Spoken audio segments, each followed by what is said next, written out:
Hello everyone, daily गुरु channel में आपका स्वागत। आज है 4 मई और 4 मई से करंट अफेयर के जो भी इंपॉर्टेंट प्रश्न बन सकते हैं उन सभी प्रश्नों को इस वीडियो में डिस्कस करेंगे। साथ ही प्रत्येक प्रश्न से संबंधित इंपॉर्टेंट फैक्ट बताएंगे, इसलिए वीडियो को पूरा जरूर देखें। यदि आप इस वीडियो का पीडीएफ चाहते हैं तो आप हमारे चैनल को ज्वाइन कर सकते हैं, जिसका लिंक इस वीडियो के डिस्क्रिप्शन में दिया गया है। तो सबसे पहले कल का प्रश्न जिसका उत्तर आपको कमेंट करना था, तो वो प्रश्न था अंतर्राष्ट्रीय श्रमिक दिवस कब मनाया जाता है। तो इसका सही उत्तर है 1 मई को। आप देखते हैं आज का पहला प्रश्न। तो आज का पहला प्रश्न है, अभी हाल ही में किसे केसर का जीआई टैग दिया गया है। तो अभी हाल ही में केसर का जीआई टैग दिया गया है कश्मीर को। किसे दिया गया? कश्मीर को। अब क्यों दिया गया कश्मीर को, क्या इसकी खासियत रही इस केसर की, तो उसके बारे में देखते हैं। तो ये जो केसर है ये 1600 मीटर से लेकर 1800 मीटर की ऊंचाई पर उगाई जाती है। और ये केसर 3 प्रकार की है। जो 3 प्रकार का है, पहला प्रकार है उसमें लच्छा केसर, फूल से जो अलग होती है वो लच्छा केसर। दूसरा है मोगरा केसर और तीसरी है गुच्छी केसर। तो इस प्रकार से ये 3 प्रकार के केसर यहाँ जम्मू कश्मीर से हमें प्राप्त होती है, जिसको जीआई टैग दिया गया। अब बात है जीआई टैग की यहाँ पे। तो जीआई टैग क्या है? जीआई टैग का मतलब यानी कि फुल फॉर्म है जियोग्राफिकल इंडिकेशंस। क्या है? जियोग्राफिकल इंडिकेशंस ऑफ गुड्स, सामानों का इंडिकेशन। अब चूंकि यहाँ पे बात हो रही है कश्मीर की, तो कश्मीर से एक इंपॉर्टेंट प्रश्न जो ज्यादातर पूछ लिया जाता है वो है यहाँ के उपराज्यपाल कौन है। तो यहाँ के जो उपराज्यपाल है वो गिरीश चंद्र मुर्मू। कौन है? गिरीश चंद्र मुर्मू। अब बात जीआई टैग की चल रही है तो उसका थोड़े इतिहास के बारे में जान लेते हैं। तो जो जीआई टैग है वो अपने देश भारत में जीआई टैग की शुरुआत सबसे पहले 15 सितंबर 2003 से प्रभावी हुआ। जो सबसे पहले 2004 में, कब? 2000 में दार्जिलिंग चाय यानी कि दार्जिलिंग चाय को सबसे पहला अपने देश में जीआई टैग मिला था। इसके बाद में बहुत से टैग मिल चुके हैं अपने देश में। और इसके साथ में यानी कि कश्मीर की केसर के साथ में भी कई एक टैग मिले हैं, जिनमें से उत्तर प्रदेश का महत्वपूर्ण टैग है। उत्तर प्रदेश के गोरखपुर का ये है टेराकोटा हस्तशिल्प। ये किसके लिए दिया, क्यों दिया गया ये? हस्तशिल्पियों द्वारा नक्काशी और प्राकृतियों यानी कि जो आकृतियां उस पर की जाती हैं, इसके लिए इन्हें जीआई टैग दिया गया है। अब देखते हैं आज का नेक्स्ट क्वेश्चन। तो आज का दूसरा प्रश्न भी जीआई टैग पर ही है। किस राज्य को काला चावल के लिए जीआई टैग प्रदान किया गया है? तो अभी हाल ही में काला चावल के लिए जीआई टैग प्रदान किया गया है मणिपुर को। किसको किया गया है? मणिपुर को। अभी ये काला चावल क्या होता है? तो ये चावल एक विशेष प्रकार का होता है, जो बड़ी बड़ी पार्टियां हैं उनमें इसको परोसा जाता है। और ये बहुत इंपॉर्टेंट है यानी कि इसलिए इसको जीआई टैग प्रदान किया गया है। इसी के साथ में उत्तर प्रदेश को और इसी के साथ में तमिलनाडु को एक जीआई टैग मिला है। वो किसके क्षेत्र में लगा है? कोविलपट्टी की एक कदलाई मितई है। क्या है? कदलाई मितई, जो एक मूंगफली की किस्म है। किसके? मूंगफली की किस्म है। इसमें गुड़ और मूंगफली से कैंडी तैयार किए जाते हैं, जो बहुत ही फेमस होते हैं और ये बहुत ही बिच जाती है। अब देखते हैं नेक्स्ट क्वेश्चन को। 30 अप्रैल 2020 को डेनिस गोल्डबर्ग का निधन हो गया। वे किस से के लिए प्रसिद्ध थे? तो अभी हाल ही में जो डेनिस गोल्डबर्ग हैं उनका निधन हुआ है, तो वो प्रसिद्ध थे रंगभेद और नस्लवाद विरोधी अभियान से। तो रंगभेद और नस्लवाद विरोधी अभियान ये दक्षिण अफ्रीका में चलाया गया था, जब नेल्सन मंडेला ने चलाया था। किसने? नेल्सन मंडेला ने। तो ये श्वेत व्यक्ति थे जिन्होंने नेशनल मंडेला का साथ दिया था। और 1964 में, कब? 1964 में उन्हें आजीवन कारावास की सजा सुनाई गई थी इसी के दौरान। तो ये बहुत ही इंपॉर्टेंट प्रश्न इसलिए बन जाता है कि एक ऐसे श्वेत व्यक्ति थे जो अश्वेतों के लिए इन्होंने क्रांति की यानी कि आंदोलन किया। नेशनल मंडेला के आंदोलन में ये शामिल हुए। अब देखते हैं आज का नेक्स्ट प्रश्न। आज का नेक्स्ट प्रश्न है, किस लोकपाल सदस्य का कोविड-19 के कारण 2 मई 2020 को निधन हो गया? तो किस लोकपाल सदस्य का, जिसका गठन, लोकपाल क्या है, लोकपाल अपने देश में अभी 2019 में गठन हुआ था, उसकी एक सदस्य का कोरोना वायरस से की संक्रमण से उनकी मृत्यु हो गई। तो वो थे अजय कुमार त्रिपाठी जी। किनका निधन हो गया? अजय कुमार त्रिपाठी जी। अब इनके व्यक्तिगत तौर पे अगर हम देखें तो अजय कुमार त्रिपाठी 2019 में लोकपाल सदस्य बने थे। कब बने थे? 2019 में, यानी कि मार्च 2019 में लोकपाल सदस्य ने बनाया गया था। इससे पहले ये छत्तीसगढ़ हाईकोर्ट के चीफ थे। कौन थे? छत्तीसगढ़ हाईकोर्ट के चीफ जस्टिस थे। उनकी वर्तमान में उम्र थी 62 साल। अब बात यहाँ पे लोकपाल की है, और लोकपाल से संबंधित परीक्षा में जरूर प्रश्न कुछ ना कुछ पूछे जा रहे हैं। तो भारत में इसकी स्थापना 19 मार्च 2019 को हुई थी। इसका हेड क्वार्टर नई दिल्ली में है।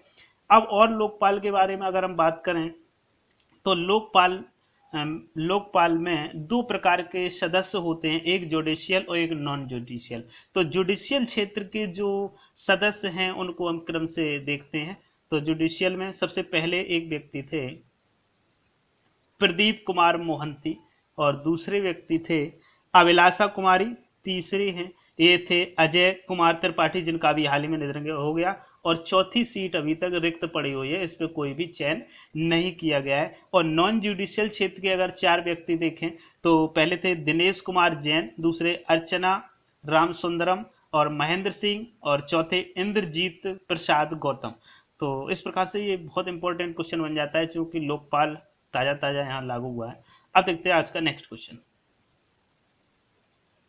तो आज का प्रश्न है, किस जल प्रबंधन प्रणाली को जल शक्ति मंत्रालय के अधीन आधिकारिक तौर पर कर लिया गया? तो ये किया गया कावेरी जल प्रबंधन प्रणाली को, कावेरी जल प्रबंधन प्रणाली को जल शक्ति मंत्रालय के अधीन अभी कर लिया गया है। अब ये कावेरी जल प्रबंधन प्रणाली है, तो इसके जो महत्वपूर्ण प्रश्न इससे बनता है वो ये बनता है कि कावेरी जल किन दो राज्यों के बीच है? तो कावेरी जल विवाद जो है वो कर्नाटक और तमिलनाडु राज्यों के बीच में, और इससे जरूर बहुत ज्यादा से ज्यादा इससे क्वेश्चन पूछ लिया जाता है। अब बात है कावेरी की, तो कावेरी नदी ये कहाँ से निकलती है? ताल कावेरी, जो ब्रह्मगिरी की पहाड़ी है वहां से निकलती है। ताल कावेरी कहाँ से? ताल कावेरी से निकलती है, जो ब्रह्मगिरी की पहाड़ियां हैं वहां से। अब बात यहाँ पे आई है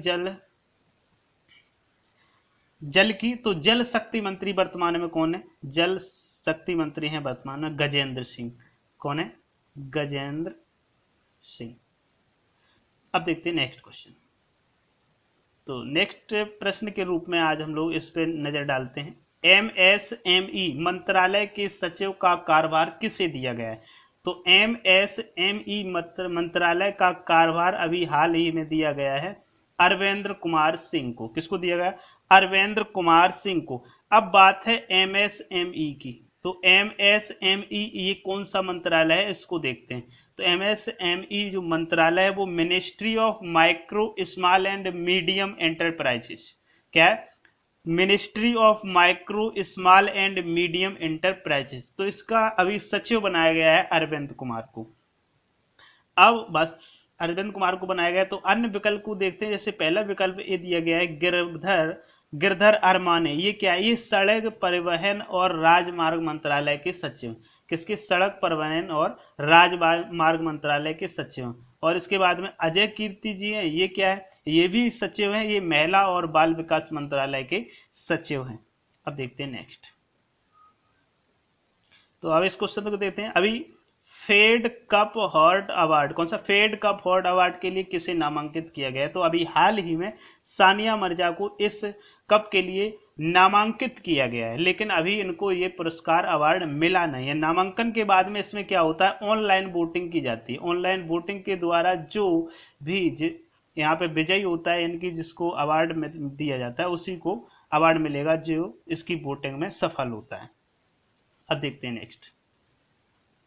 तो आज नेक्स्ट लेते हैं, वर्ल्ड प्रेस फ्रीडम डे कब मनाया जाता है? तो वर्ल्ड प्रेस फ्रीडम डे की अगर हम बात करें तो ये मनाया जाता है प्रत्येक वर्ष 3 मई को। कब मनाया जाता है? 3 मई को, यानी कि प्रेस यानी कि पत्रकारिता की स्वतंत्रता के लिए ये दिवस मनाया जाता है। और ये यूनेस्को ने, किसने, यूनेस्को ने कब घोषित किया था इस दिवस को मनाने के लिए? तो इसने 1 मई 1993 से इसकी शुरुआत की मनाने के लिए। और वर्तमान में यानी कि इस वर्ष 2020 की इसके लिए जो थीम रखी गई है वो है पत्रकारिता बिना डर या बिना साहस के, सॉरी, पत्रकारिता बिना डर या एहसान के। तो ये वर्तमान में 2020 की थीम रखी गई है। अब देखते हैं नेक्स्ट क्वेश्चन आज का। मुफ्त स्वास्थ्य बीमा प्रदान करने वाला देश का पहला राज्य कौन सा बन गया है? तो मुफ्त स्वास्थ्य बीमा प्रदान करने वाला देश का पहला राज्य बन गया है महाराष्ट्र। कौन बन गया? महाराष्ट्र। अब महाराष्ट्र बन गया तो कौन सा स्वास्थ्य बीमा इन्होंने दिया है? तो इन्होंने महात्मा ज्योतिबा फुले जन आरोग्य योजना के तहत हर व्यक्ति को मुफ्त स्वास्थ्य बीमा देने की घोषणा की है। किसके तहत? महात्मा ज्योतिबा फुले जन आरोग्य योजना के तहत। अब बात है महाराष्ट्र की, तो महाराष्ट्र की कैपिटल कहाँ है? मुंबई। वर्तमान में सीएम कौन है? उद्धव ठाकरे। और यहाँ के वर्तमान में गवर्नर कौन है? भगत सिंह कोश्यारी। कौन है? भगत सिंह कोश्यारी। और अभी हाल ही में लास्ट 1-2 वीडियो पीछे एक क्वेश्चन आया था, बॉम्बे हाई कोर्ट के नए चीफ किसे नियुक्त किया गया है? तो ये नियुक्त किया गया है दीपांकर दत्ता को। किसको? दीपांकर दत्ता को नया हाई कोर्ट का चीफ जस्टिस नियुक्त किया गया। अब और यहाँ से नेशनल पार्क जो इंपॉर्टेंट बनते हैं महाराष्ट्र से वो हैं नवेगांव, संजय गांधी और नेशनल पार्क, ये ज्यादा इंपॉर्टेंट है। इसके अतिरिक्त गुगुमल नेशनल पार्क। अब यहाँ पे संजय गांधी की अगर हम बात करें तो संजय गांधी जो नेशनल पार्क है, एक और नेशनल पार्क संजय के नाम पे जो मध्य प्रदेश में, तो मध्य प्रदेश में केवल संजय के नाम से है, यानी कि संजय नेशनल पार्क यदि बात की जाए तो एमपी में पड़ता है। और संजय गांधी नेशनल पार्क की अगर बात करें तो महाराष्ट्र में पड़ता है। अब एमपी की यहाँ बात आएगी तो एमपी में कौन कौन से महत्वपूर्ण नेशनल पार्क है? कान्हा, बांधवगढ़, पन्ना, सतपुड़ा, संजय, ये इंपॉर्टेंट नेशनल पार्क यहाँ पे हैं। अब देखते हैं आज का अंतिम प्रश्न। तो आज का अंतिम प्रश्न है, किस देश ने दुनिया की सबसे ऊंची चोटी पर 5G सर्विस सेवा की शुरुआत की है? तो सबसे ऊंची चोटी पर शुरुआत की है चीन ने। किसने शुरुआत की है? चीन ने। अब सर सबसे ऊंची चोटी है कौन विश्व की? तो ये है माउंट एवरेस्ट। कौन सी है? Mount Everest. माउंट एवरेस्ट चोटी पर चीन ने 5G सेवा की शुरुआत की है। अब बात यहाँ चाइना की, चीन की। तो यहाँ चीन की राजधानी क्या है? बीजिंग। चीन के वर्तमान में राष्ट्रपति कौन है? Xi Jinping. और चीन की करेंसी क्या है? तो चीन की आधिकारिक करेंसी है रेनमिनवी। क्या है? रेनमिनवी। अब देखते हैं आज का प्रश्न जिसका उत्तर आपको कमेंट करना है। तो आज का प्रश्न है, प्रोजेक्ट मॉनिटरिंग यूनिट किस उद्योग से संबंधित है? तो इसका उत्तर आपको कमेंट करना है। और साथ ही यदि आप चैनल पर नए हैं तो चैनल को सब्सक्राइब जरूर कर लें तथा बेल आइकन दबाएं, जिससे कि आने वाला प्रत्येक वीडियो आप तक पहुंच सके सबसे पहले। वीडियो पूरा देखने के लिए बहुत बहुत धन्यवाद।